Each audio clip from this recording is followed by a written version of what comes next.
Let's see.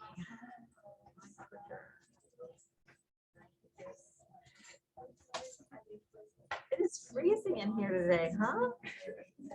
It's so cold. I wish I would have brought, I have a jacket in my office. If I had known, it'll be all right.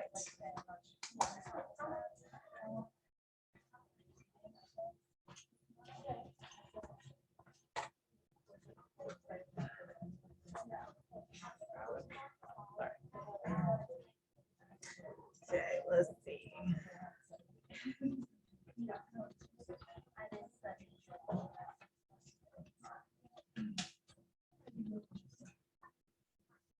That is so okay.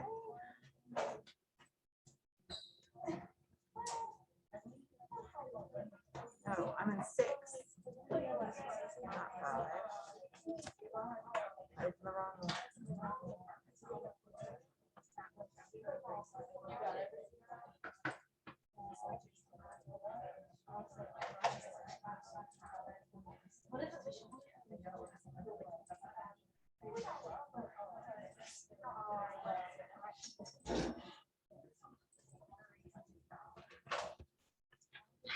I'm 6. Yes. So I was here Monday saying it's working the hours, and I know that I clicked in the. So always check before you leave that it's marked to as present. Send me an email and I'll fix it. Yeah. But always next time check, and I'll still have it open. Yeah. You know, like, and then we'll be able to see what's going on. Yeah. Sometimes you just have to like swipe it up and close the program because it's been open for a while. Yeah. So just close it and reopen it. Okay. Sure. In last class, you said that hemoglobin was a dimer and heterodimers. Yes. So, what are the heterodimers? So you have an alpha subunit and a beta subunit. They're different, right?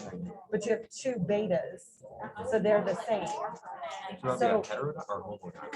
So depends on how you look at it, and I'm not going to grade you on either way. It doesn't really make that much of a difference. As long as you know that 2 of them are duplicates, right? And 2 of them are similar, but they're not exactly the same. So the beta 1 and the beta 2 are extremely similar, but these 2 are not.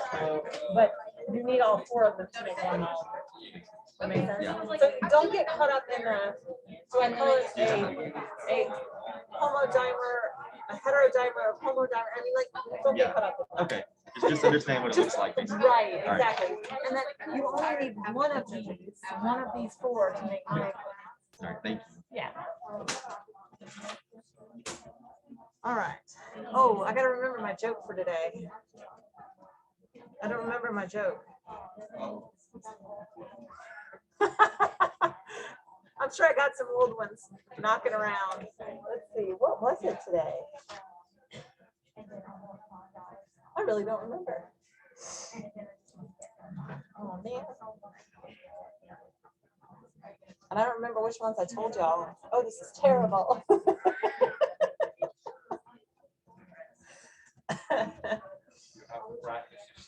I know, I know. Well, we talked about it. So Charles had 2 tests today. So we were talking in the car about how to do well in the tests and, you know, stuff like that. And so instead of practicing our joke telling, he had one for today. But oh my gosh, I cannot remember it.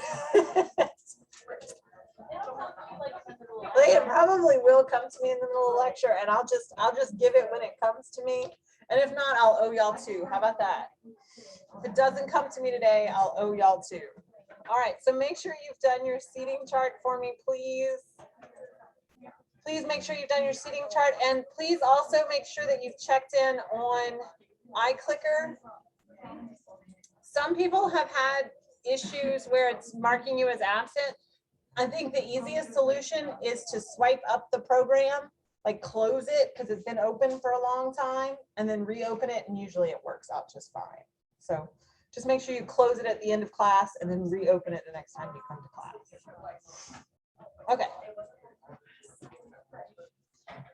I'm gonna hide that. Okay. here we go. So we were talking all about hemoglobin, right? And I said, go in and watch the animation, right? Because it's amazing. And we're going to talk all about the regulation today. Okay. So let me ask you this. Let's see. How many covalent bonds does this iron atom make?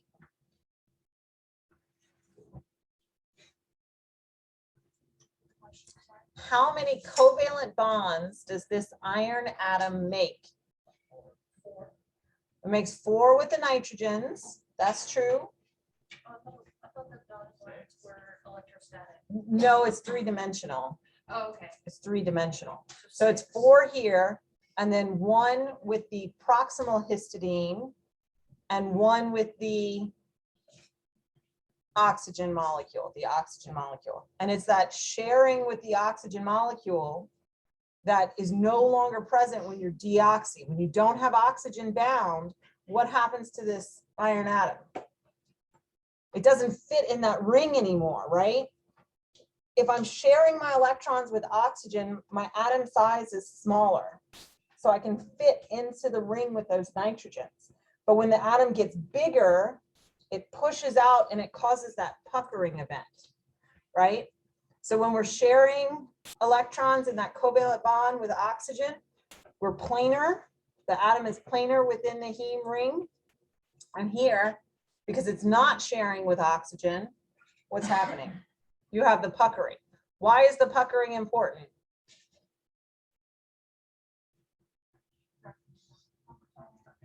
So it changes the conformation of the protein. That first change is in the F helix. So why do we call it the F helix, right?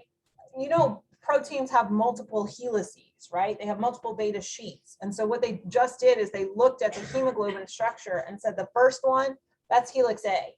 The second one, helix B, C, D, E, F. So this is affecting helix F because the proximal histidine is an amino acid residue that's in helix F. So when we're unbound to oxygen, right, helix F is pushed farther out. When we're bound to oxygen, the F helix gets pulled in, right? You good on that? Okay, because the rest of the day we're gonna build on that. All right, so we said a small conformational change can have a big effect on the overall molecule, right? We said that many times before, and that's exactly what we see in hemoglobin.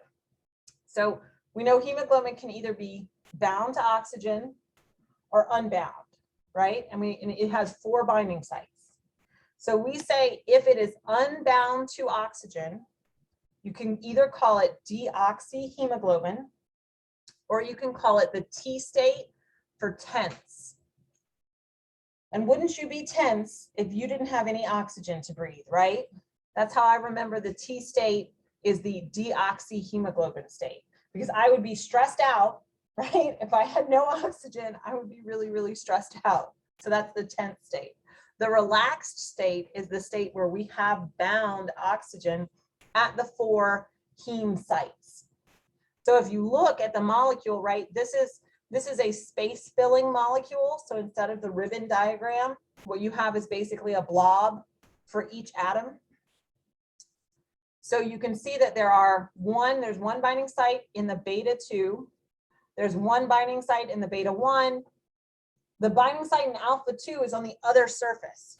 So you can't see it in this view. Same thing's true about the alpha 1 binding site. It's on the other surface.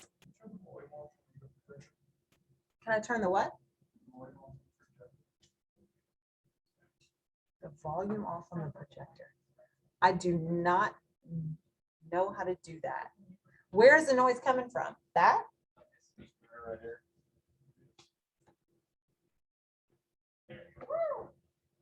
All right. Well, that was a shot in the dark. I'm very glad that worked out. Thank y'all for telling me, because I couldn't hear it. Y'all still? Is it okay? Good. Okay. Yay. All right. So we have the unbound state, we have the bound state, and we're looking at this binding site right here. This is the heme. So what do you notice about the unbound state versus the bound state? Do you see some differences? There's less space in the middle. In the middle, we have, in the 10th state, we have some space here, but we don't here, right? You can see more of the alpha subunits behind the beta subunits in the 10th state than you do in the relaxed state. These conformational changes are enough to have profound effects on how the protein functions. And that's what we're really going to talk about today. It's so much so that if you have deoxyhemoglobin and you can crystallize it, right, for X-ray crystallography, if I have those crystals and they're in a deoxy state and I flood my sample with oxygen, the crystals will actually shatter, right? Because we said in crystallization, you basically lock your molecule in one particular conformation, right? But if I bind oxygen, it's going to try and force that conformational change. Well, what's going to happen to the crystal? Goes kaput, right? So think about how hard that is. You would have to crystallize hemoglobin in a deoxy versus an oxy state. The oxygenated state would be pretty easy to facilitate, right? But think about the conditions that would be required in order to crystallize deoxyhemoglobin, right? That's got to be kind of difficult. All those challenges that you have to do. So I want to show you one example of a propagated conformational change that occurs in hemoglobin. So remember how we said that F helix moves? Well, who cares if the F helix moves? Why is it important? Well, because that F helix moving will then shift the alignment of the alpha and beta subunits to one another. So if we look here, we have the yellow is an alpha subunit, and we have the purple is a beta subunit, right? So this is the deoxyhemoglobin state. So what's happening with our side chains? Remember how we talked about if you want to know what the three-dimensional shape of your protein is going to be, within an alpha helix, what controls the shape of that alpha helix? Hydrogen bonding between what? Not side chains, the backbone, right? The backbone. Now, what is going to control overall 3 dimensions within the entire protein? Now it's side chain interactions, right? Not just hydrogen bonding with side chains, but all the different interactions that could happen. So in the deoxy state, here's an example of an interaction between a side chain belonging to one subunit and a side chain belonging to another subunit. So here we have tyrosine 42 of the alpha subunit that's interacting with what? Aspartic acid of the beta subunit. And it's interacting in a hydrogen bond.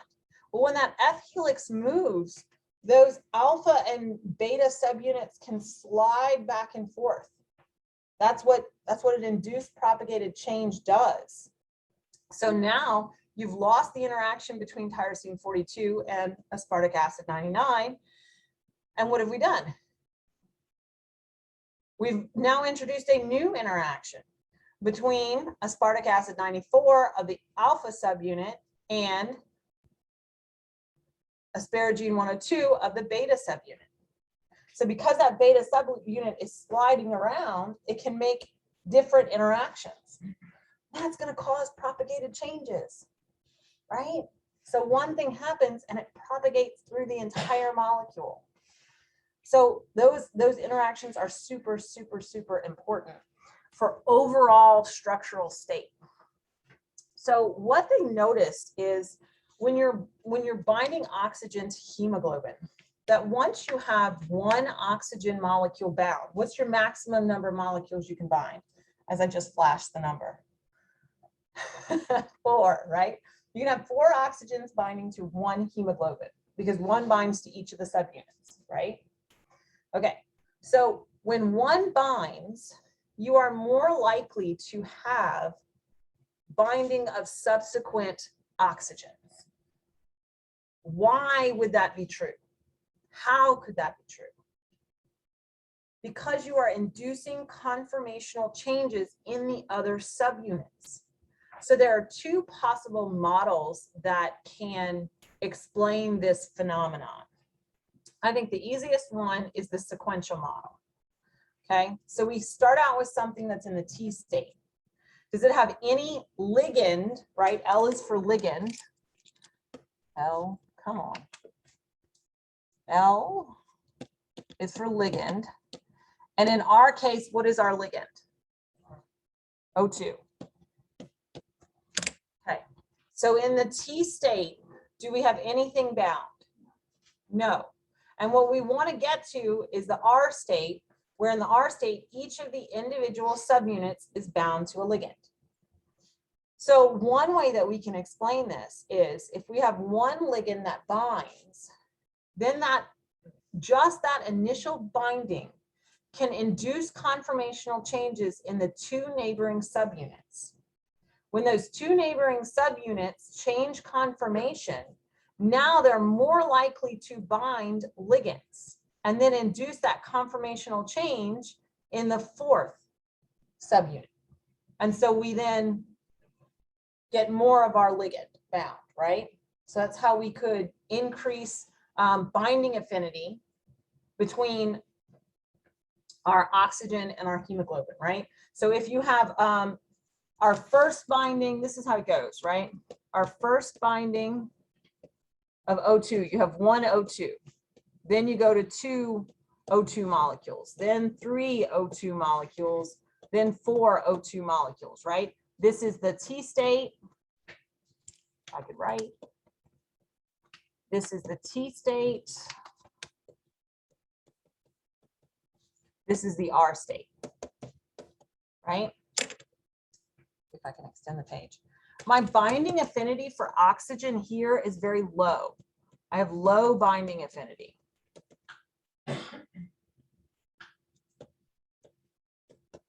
Right? What does that mean, low binding affinity? Yeah, it just doesn't bind very tightly, right? But as we add more and more oxygens, our binding affinity increases. So we get high binding affinity.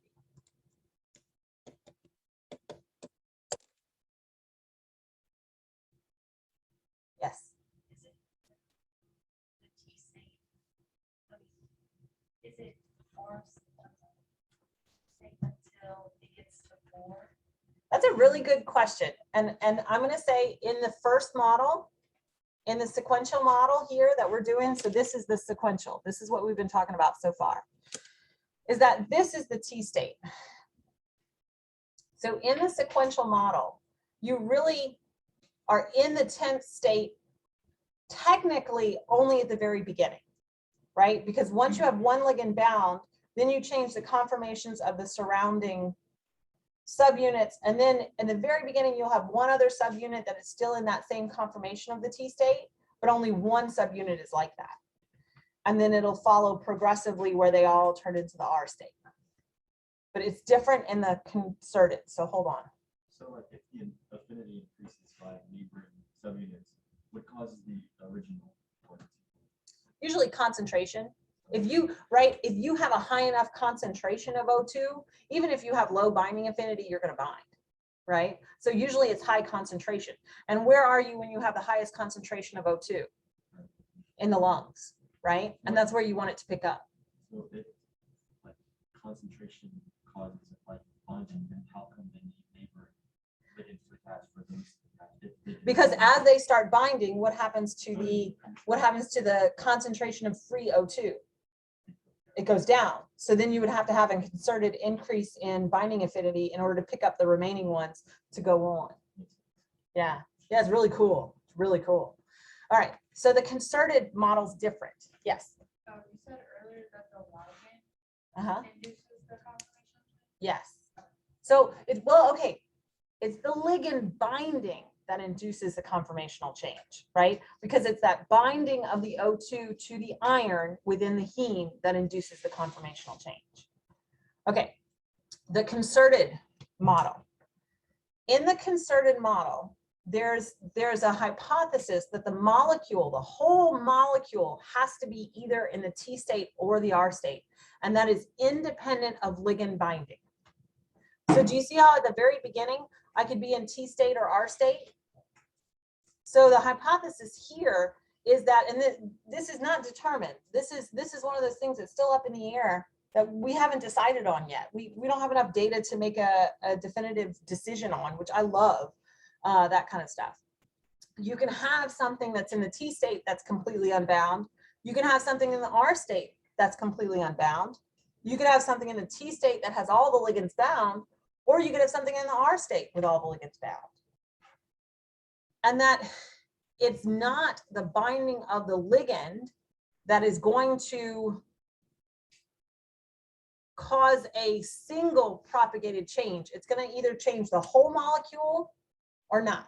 The whole molecule or not. It's not a piecewise. See how the sequential is one at a time?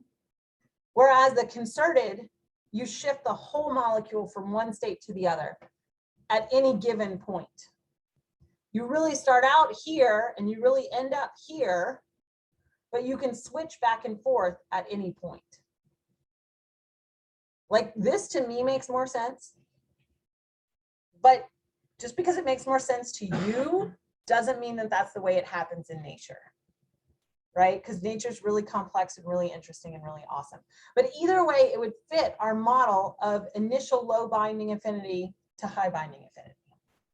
So this is really up in the air, which is kind of cool. Okay. Oh, side note. So what happens when you have carbon monoxide? How do you get carbon monoxide poisoning? You breathe in carbon monoxide. Well, I thought hemoglobin picks up oxygen, right? It will also pick up carbon monoxide. And it will pick it up at a higher binding affinity than it will for O2. So if you have a mixture of carbon monoxide and oxygen, your hemoglobin will preferentially bind to carbon monoxide. And that is why you can get carbon monoxide poisoning even if there's oxygen in the air, which is really sort of interesting. Okay, so, before we talk about this, I kind of want to derive some stuff for y'all. We're going to do a little bit of math. We're going to do a little bit of math, not a whole lot of math, but a little bit. Okay, when we talk about ligand binding, right? Let's talk general binding, right? If we have a molecule, so we'll call it P, and we're going to add a ligand to it, right? What are we going to make when the ligand binds? A complex, and we'll call that complex PL. This binding is reversible. So how do I write that? I just do my double-sided arrow, right? Okay, so I'm going to show you how we measure affinity and why affinity is important, right? The book kind of just jumps into it, but I think it's kind of important to explain this to y'all. So I could write an equilibrium expression for this, right? How would I do that? KEQ is equal to my products over my reactants, right? Y'all agree with me so far? Okay, so this is really an association reaction.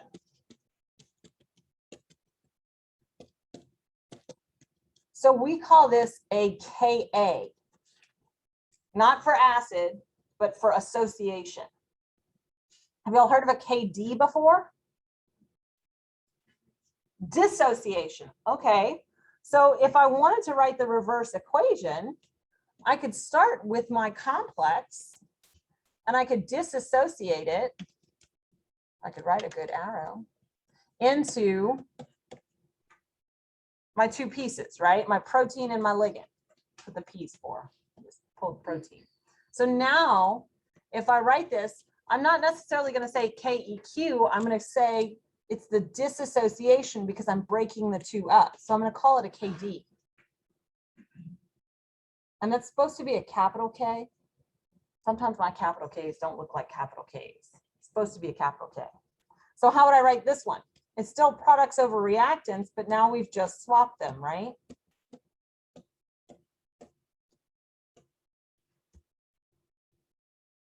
So what we do as biochemists is we compare this KD.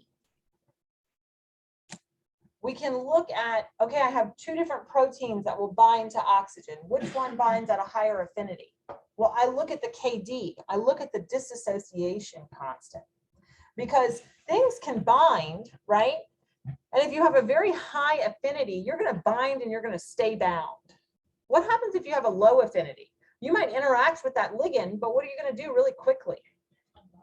Let it go, unbind. So it's not as indicative of the protein, the Ka, it's really the Kd. The Kd is what's really, really important.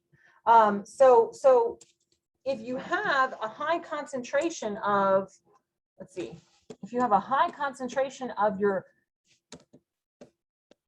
individual components, what does that tell you about affinity? Probably not very, very, very high affinity. So we're going to call this a low affinity.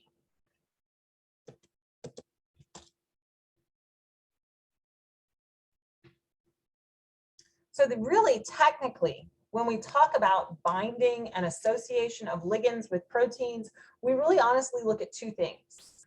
We number one look at KD, which is our binding affinity. And then we also look at what's called fractional saturation, right? So this is our fraction of the protein binding sites that are actually occupied by our ligand. So how many total binding sites do we have on hemoglobin? 4. And you can look at how many of those sites are actually bound.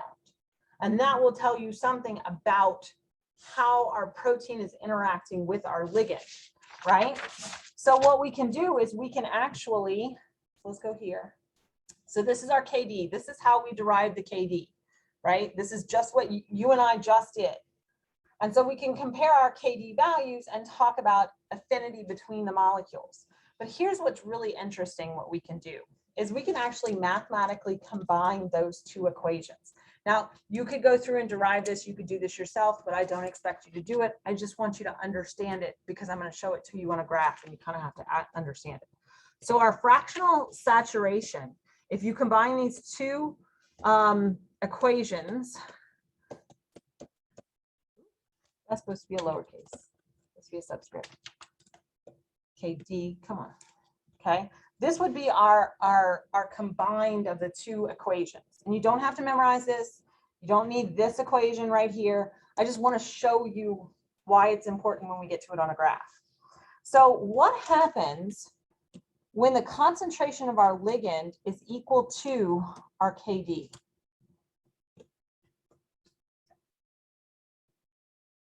What could you tell me about my fractional saturation?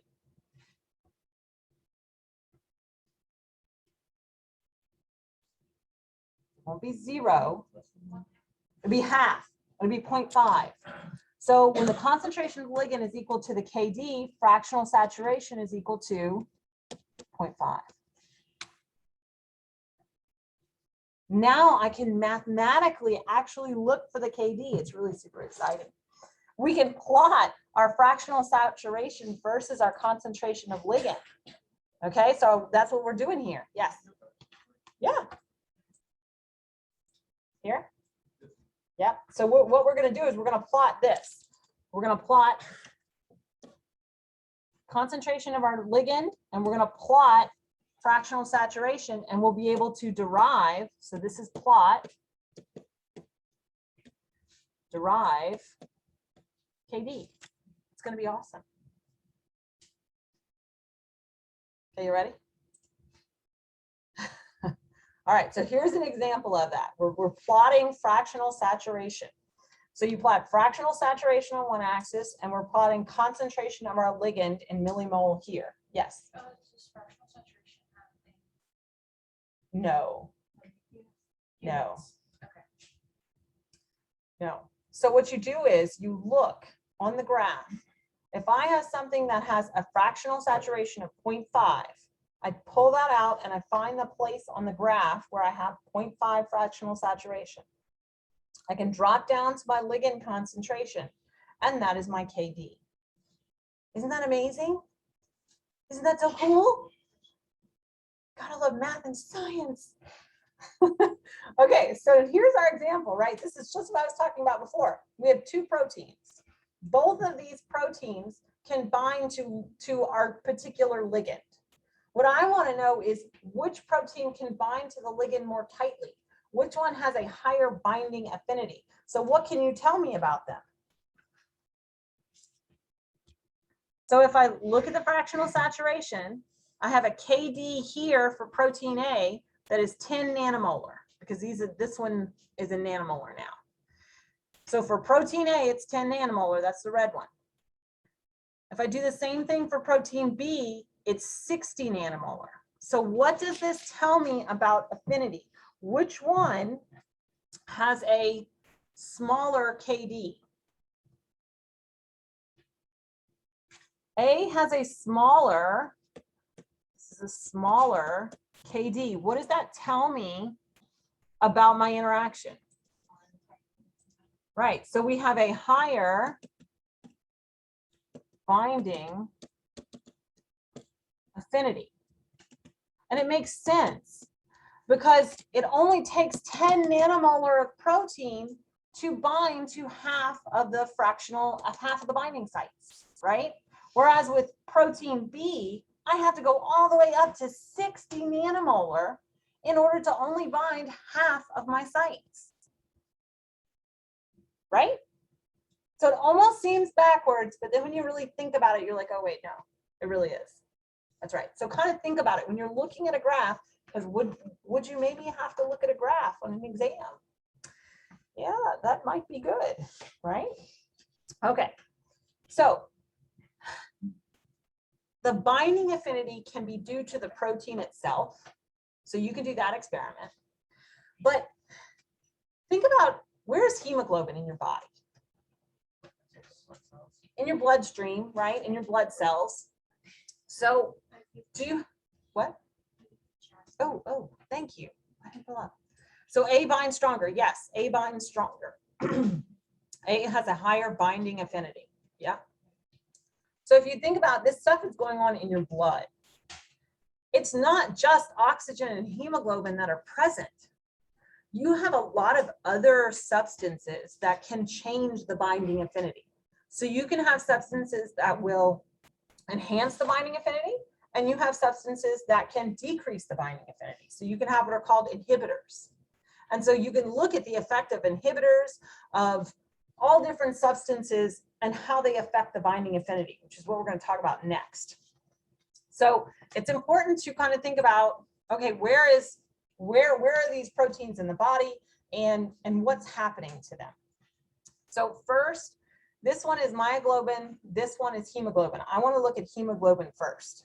So what we've done here is we've plotted fractional saturation versus, PO2, what is that?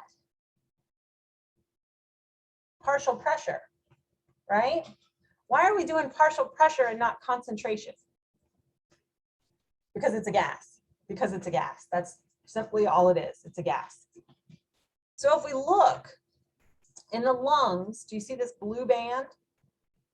This is basically the concentration of O2 in the lungs. Here's our concentration of O2 in our tissues. So if I have a really high concentration of O2, tell me about my fractional saturation. I'm almost to 1, right? I'm binding tons of oxygen here. Is that what's supposed to be happening in the lungs? Absolutely, right?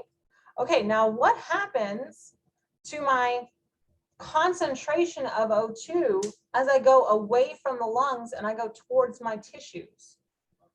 It gets much lower, right? Well, if the concentration is lower, what is going to happen to my fractional saturation? It's going to drop. So I go from about 0.98 to 0.4. So about 60% of all the bound oxygen is released when we go from the lungs to the tissues. So does concentration have an effect on binding? Absolutely.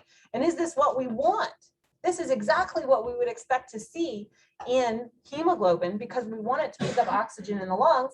We want it to drop off oxygen in our tissues so that it can do it all over again, right? Okay, myoglobin's different. We can see that with the curve. Why is myoglobin different? Is myoglobin going all over your body? No, it's stuck in one place. It's stuck in your muscles, right?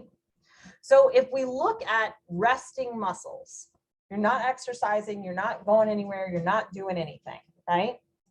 When they're resting, tell me about my pressure of O2. It's relatively high. It's still in the tissue range, right? But it's relatively high. Now, when I start moving, what happens? I become active. What happens to my partial pressure of O2? It drops, right?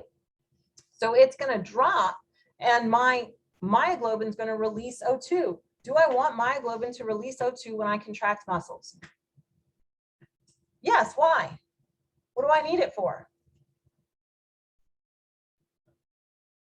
Cellular respiration, right? I need it for my cells in order to continue to contract. Because if you run out of oxygen, your muscles are going to stop. Your muscles are not going to be working. So we don't need myoglobin to work over a really large range of concentrations of oxygen. We need it to operate over a small range. So even with this very small difference in concentration of oxygen, we have a 20% difference in bound versus unbound O2, which is relatively high, and that's what you want. But you want to always basically stockpile oxygen inside of your muscles so that you're ready for the next contraction, you're ready for the next thing. Do we want to stockpile our oxygen in our hemoglobin here? No, so we're going to release a whole lot more of the oxygen because the next stop is to go back to the lungs and pick up more, right? So we want this release to be much greater in hemoglobin than it is here in myoglobin. Isn't that really interesting? So cool. Okay, you should go and watch this. This is so cool. This talks not only about oxygen binding properties of hemoglobin itself, but also of how this works in pregnant women. So how the fetus gets oxygen from mom, it doesn't have to breathe on their own. It's really cool. You should watch it. It's really, really cool. Okay. So what have we kind of learned, right? That when our ligand binds, it's reversible. And that reversible binding is usually involving non-covalent interactions, right?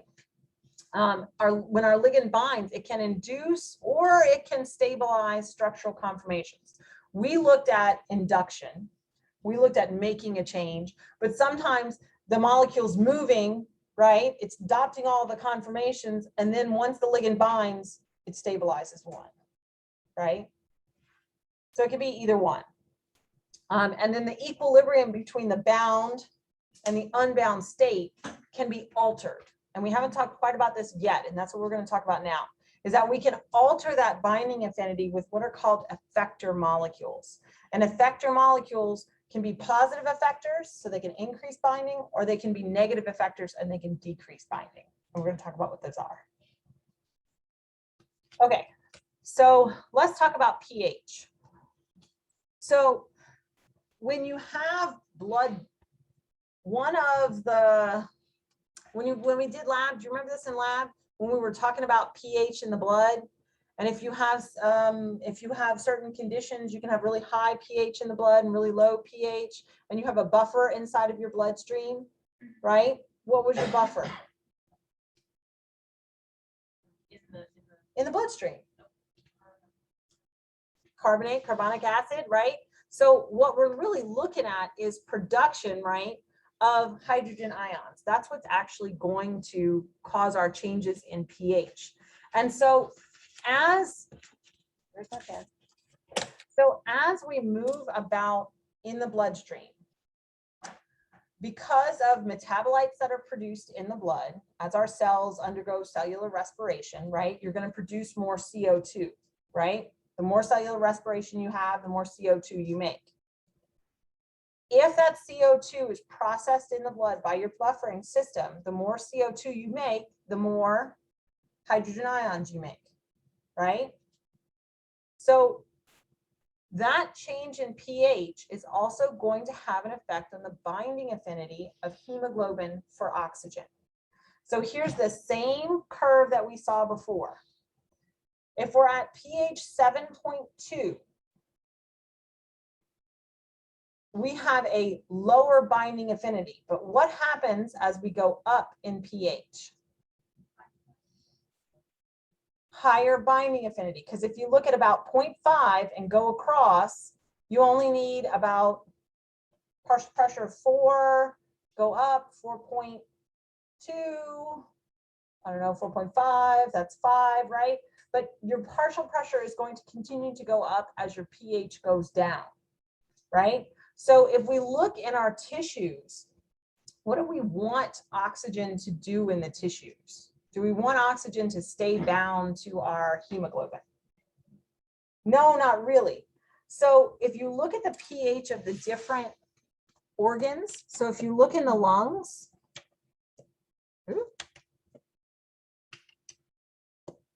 our lungs tend to be at about pH 7.6. And if you look at the tissues, now that can be very general, right? Because tissues, you're talking about all kind of different tissue types, but our tissues tend to be about 7.2. So where do we have a higher binding affinity? In the lungs. What's the pH in the lungs? Really relatively high, which is going to promote O2 binding. What about in the tissues? It's relatively low pH, so it's going to promote release of oxygen. And that's exactly what we want. So do you see how there are like multiple layers of how hemoglobin transports oxygen? Isn't that amazing? And we're not done yet. There's more. And we're so excited. Okay. 2,3-BPG. 2,3-BPG, bis-phosphoglycerate, is a small molecule inhibitor. It's found in red blood cells. And what it actually does is it fits in between the subunits and it prevents the molecule from adopting the R state. So it basically traps the molecule in the T state, and that's why they call it a negative effector. So it's really, really relatively small, but what does it have lots of? Oxygens, lots of charged things. And so it actually interacts with the residues that are basically tucked away on the inside of the molecule. And so once it binds inside that basically pocket, it stabilizes the three-dimensional conformation into that T state. So if you're stuck in the T state, are you going to be able to effectively bind oxygen? No, no. So if we look at where we have BPG, right? If you're in the lungs, you're going to come in the T state. If you're hemoglobin, you come in the T state and you have 2,3-BPG bound. But you have such a high concentration of O2 that it is actually going to outcompete binding. So do you notice how the 2,3-BPG does not bind in the same place as O2? So is 2,3-BPG a ligand for hemoglobin? It's not. It binds at a place far away. Like carbon monoxide is a ligand for hemoglobin. O2 is a ligand for hemoglobin. You could say it's an inhibitor. It binds at a place that is distant from the ligand binding site, right? So we see it's binding here in the middle.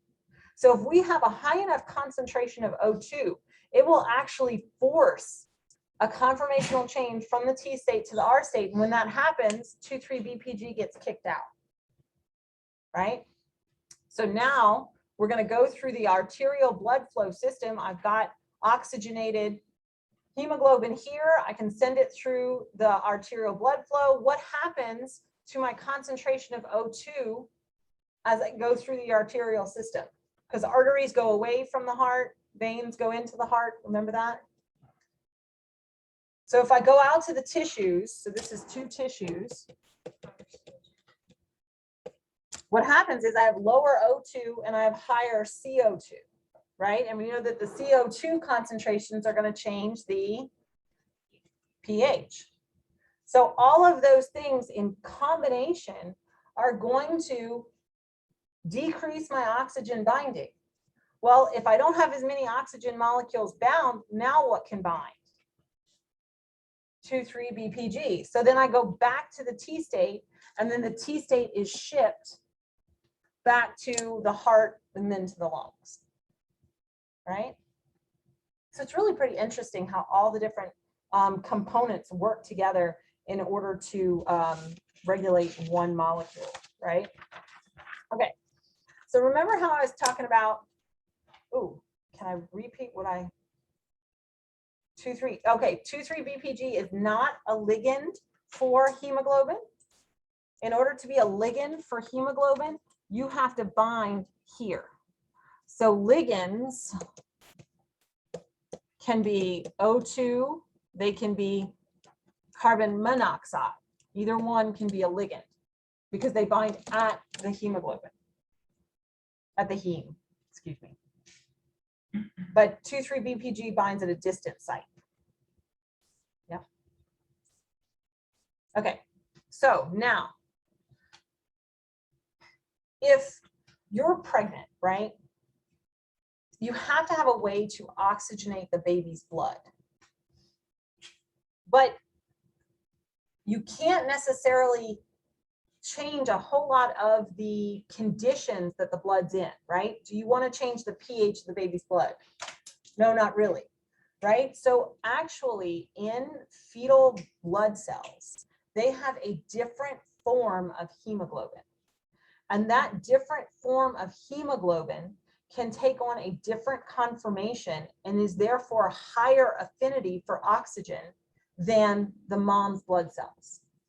So that's why you get transmission of O2 molecules from mom's blood to the fetal blood, because the fetal blood has a higher binding affinity for those oxygen molecules than for mom's blood, right? So let's see, I think no, I didn't. In that animation, they have a really cool showing of it. So it doesn't matter what state they're in. So if this is the mom circulatory system, this is the fetal circulatory system. Do you see how we have 2 alpha, 2 beta? They have 2 alpha, 2 gamma. So this changes the binding affinity of this overall molecule versus this overall molecule. So even if mom's blood has all 4 binding sites bound and it's filled with oxygen, it's actually going to release the oxygen because the fetal hemoglobin has a higher affinity. It's really cool. All right. Okay, so now we kind of need to talk about some things that can go wrong in the bloodstream, right? In transporting oxygen. So you can have anemia for a bunch of different reasons, right? So when we talk about anemia, what do you most of the time think about? Iron deficiency, right? That's what everybody says, iron deficiency. I just need to take more iron. Well, where's the iron that's important for anemia? It's in the porphyrin ring, right, of the hemoglobin. That's the iron that they're talking about. So that is one example of a cause for anemia, but there are many, many different causes. So by definition, anemia is not low iron. Anemia is the reduced ability to transport oxygen from lungs to tissue. It is not necessarily about iron. So it can be due to altered hemoglobin function. It can be due to you have fewer red blood cells, or your red blood cells don't function properly, right? You could have mutations in the hemoglobin. The cells could be there. You could have plenty of them, but the hemoglobin itself is mutated and so therefore does not pick up oxygen as it should. So here are some of the different genetic causes for alterations in ability to transport oxygen or anemia. So you've heard of sickle cell anemia, right? Sickle cell anemia is a one residue change that results in protein aggregation. And that protein aggregation causes a change in the conformation of the red blood cells. What does it turn them into? A sickle shape. Like nobody knows what a sickle is anymore. It looks like a crescent moon, right? And so because these red blood cells are in a different conformation, they don't fit through teeny tiny blood vessels the way they're supposed to. And a lot of times the cells are normal shaped in high oxygen conditions. But then when you go and exercise, the proteins aggregate and cause this sickle shape and then actually clog the little blood vessels. And so you'll have a sickle cell anemia attack. And typically it happens when you're exercising. And so this mutation has actually been treated with CRISPR successfully. Pretty cool, right? Yes. So are you saying that sickle cell patients, they don't exercise like that? They cannot exercise for extended periods of time or at high intensity because they will have attacks. And it's very, very painful because cells, right, if you block those little blood vessels, you're now not transporting oxygen to the tissues, right? The tissues in response send out alarm signals, and that alarm signal is pain. And so that's a lot of times what happens when somebody who has sickle cell anemia exercises either for a long duration or at high intensity. They have these like painful attacks, and it's in different parts of their body, and it's really strange and doesn't quite make sense to the patient, right? But it makes sense when you understand the biochemistry behind it. Yeah. So they physically can, but then when they go into low oxygen conditions, their red blood cells change shape. Yeah. So there are lots of different kinds of mutations that change the hemoglobin, and all of them lead to a loss in the ability to get oxygen to tissues. And so you don't have to know all of them. I just wanted you to know there was more than one. You know, we always say sickle cell anemia, but there's more than one. Okay, so this is what those sickle shaped red blood cells look like. And you know, this person has the mutation. So every one of those cells has the same mutation. But this sickle shape occurs when you have those low oxygen conditions. But here's the really cool part, as if today was not cool enough for you. So we have a lot of people in the population that have this sickle cell gene. And if you look in different regions of the world, there are different regions where you have higher than normal populations of people with sickle cell anemia. In hot, very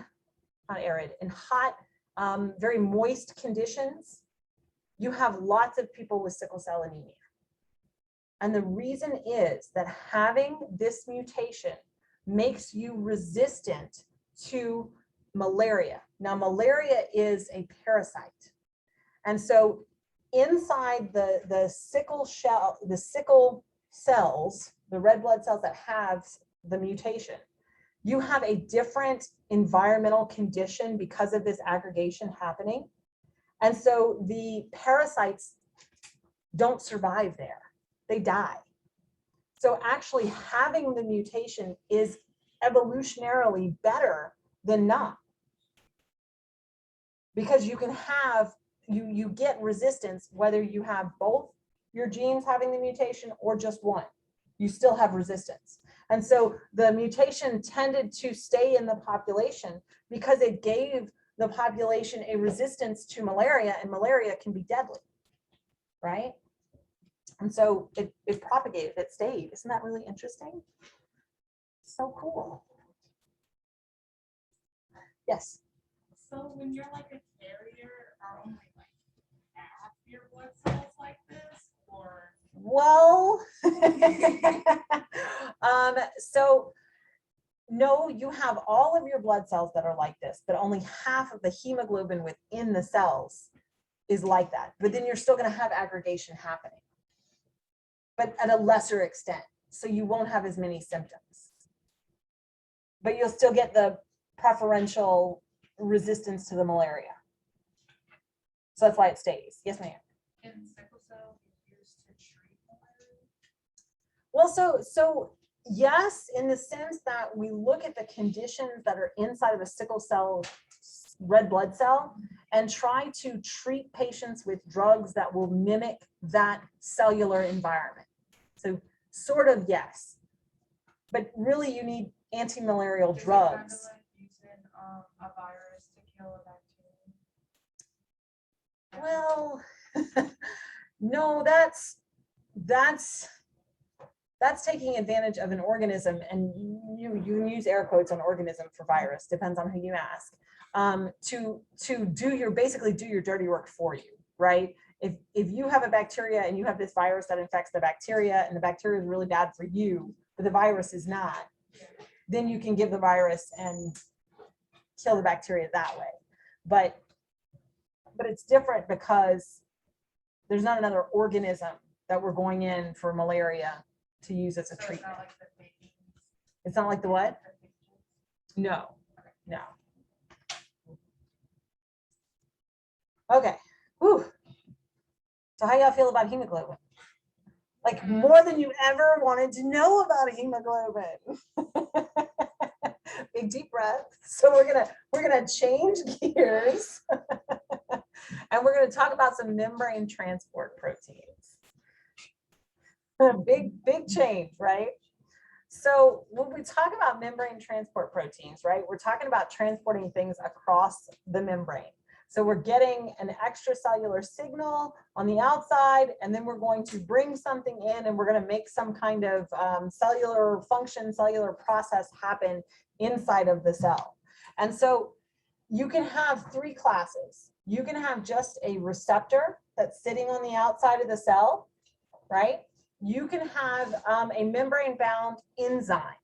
So it's an enzyme that's bound to the membrane, but it induces a metabolic change itself. So a lot of times what we see this is in the intermitochondrial membrane and in the thylakoid membrane.